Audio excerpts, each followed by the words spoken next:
এই নতুন প্রজন্মের আজ পর্যন্ত শ্রীপুরে আপনারা কি নতুন প্রজন্মের এই বর্তমান যুগের কোন মানুষকে কি নেতৃত্বে এনেছেন, জনপ্রতিনিধি বানিয়েছেন?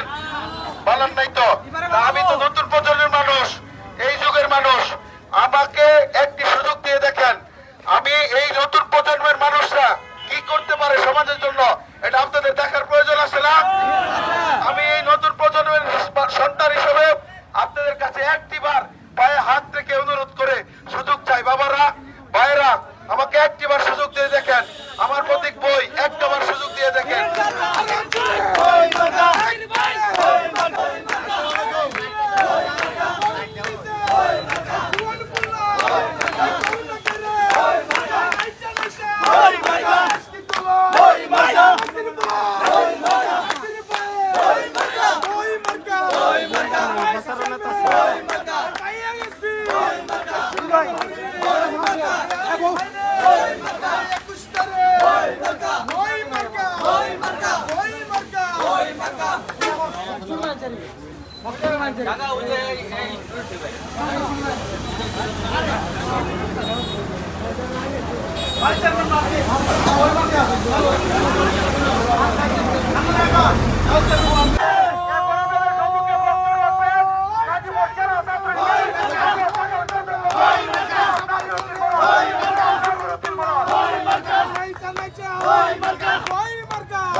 আমি নাসির মোড়ল, গাজীপুর জেলা ছাত্রলীগের সাধারণ সম্পাদক।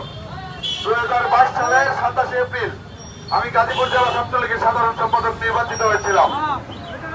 এই 2014 সাল থেকে এই 2024 সাল আজ অব্দি আমি নির্বাচনের জন্য নয়, সবসময় গরিব দুঃখী মানুষের পাশে থাকার চেষ্টা করেছি। যারা ফেসবুক, সামাজিক যোগাযোগ মাধ্যম, মোবাইল ব্যবহার করে তারা দেখেছে আমি হাজার হাজার মানুষের অসহায়, রোগী, অভাবগ্রস্ত, বিপদগ্রস্ত মানুষের পাশে দাঁড়িয়েছি। আপনাদের যারা সন্তান রয়েছে, আপনাদের সন্তানরা হয়তো আমাকে দেখেছে, মোবাইলের মাধ্যমে হোক, সামনাসামনি না দেখুক, আমাকে দেখেছে আমি মানবতার কাছে মানুষের জন্য কাজ করেছি, কোনো কিছুর বিনিময় না। আমি আমার সাধ্যমতো, আমার পরিবারের আর্থিক সাধ্যমতো, আমার নিজের সাধ্যমতো আমি নিজের মানুষের পাশে দাঁড়িয়েছি, কোনো সরকারি অনুদান থেকে নয়। তাইলে আমি যদি ভাইস চেয়ারম্যান হতে পারি, তাহলে আমি আমার জন্য মানুষের পাশে দাঁড়ানো আরো সহজ হবে আমার, তাহলে আরো আমি সুন্দর করে ভালোভাবে মানুষের পাশে দাঁড়াতে পারবো, কারণ আমি সরকারের অনুদান পাবো।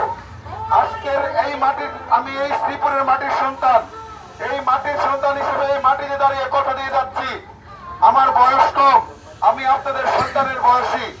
আমি এখানে উপস্থিত এই বাজারে আমার পিতার বয়সী অনেক বাবারা উপস্থিত আছেন, আমার ভাইয়ের বয়সে অনেক ভাইয়েরা উপস্থিত আছেন। আমি এই শ্রীপুরের মাটির সন্তান, আপনাদের পার্শ্ববর্তী ইউনিয়ন তেলিয়াটির সন্তান। আমি গাজীপুর জেলা ছাত্রলীগের সাধারণ সম্পাদক। এই মাটিতে আমার, এই মাটিতেই জন্ম, এই মাটিতে আবার কবর দেওয়া হবে। তাই এই মাটিতে দাঁড়িয়ে আপনাদেরকে কথা দিয়ে যাচ্ছি, আমাকে আমি যদি জয়যুক্ত করেন আমাকে 5 বছরে আপনারা মিনিমাম 50 বার পাবেন আপনাদের চোখের সামনে, ইনশাল্লাহ। আর আরেকটি কথা, আমার তো বয়স কম, আমার মাত্র 27-28 বছর বয়স।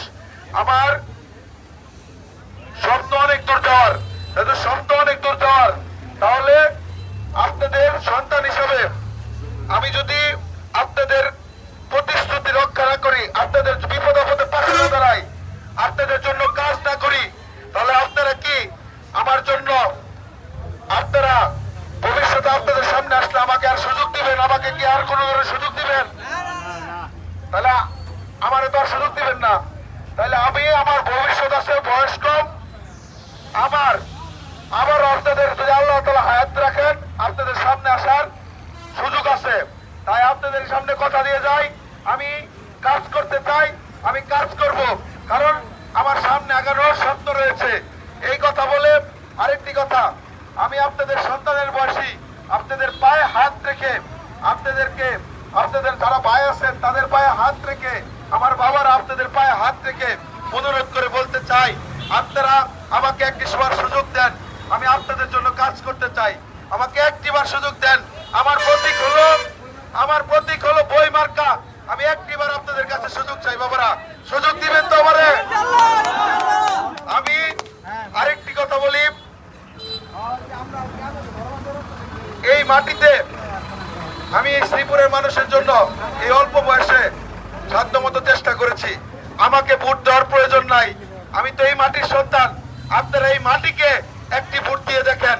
এই নতুন প্রজন্মের আজ পর্যন্ত এই শ্রীপুরে আপনারা কি নতুন প্রজন্মের এই বর্তমান যুগের কোন মানুষকে কি নেতৃত্বে এনেছেন, জনপ্রতিনিধি বানিয়েছেন? বানান নাই তো। আমি তো নতুন প্রজন্মের মানুষ, এই যুগের মানুষ। আমাকে একটি সুযোগ দিয়ে দেখেন, আমি এই নতুন প্রজন্মের মানুষরা কি করতে পারে সমাজের জন্য, এটা আপনাদের দেখার প্রয়োজন আছে না? আমি এই নতুন প্রজন্মের সন্তান হিসেবে আপনাদের কাছে একটিবার পায়ে হাত রেখে অনুরোধ করে সুযোগ চাই। বাবারা, ভাইয়েরা, আমাকে একটিবার সুযোগ দিয়ে দেখেন। আমার প্রতীক বই একটাবার সুযোগ দিয়ে দেখেন। আর আপনাদের যারা আত্মীয় স্বজন আছে, ফোন করলে 1 টাকা খরচ যায়। আপনাদের সন্তানের মতো আমি না, এখানে বেশিরভাগ মুরব্বীদের আমি সন্তানের বয়সী। এখানে অল্প কিছু সংখ্যক আমার সমবয়সী বা আমার থেকে অল্প বড় আমার ভাইয়ের বয়সী বা আমার সমবয়সী বন্ধু বান্ধবরা রয়েছে। 1 টাকা খরচ হয় ফোনে কল দিলে। এই সন্তানের জন্য, এই ভাইয়ের জন্য কি ফোনে কল দিয়ে আত্মীয় স্বজন পরিবার পরিজনকে কি একটিবার ভোট চাইতে পারবেন না? আপনাদের সন্তান দ্বারা কি চাইতেন না আপনারা? চাইবেন তো সবাই?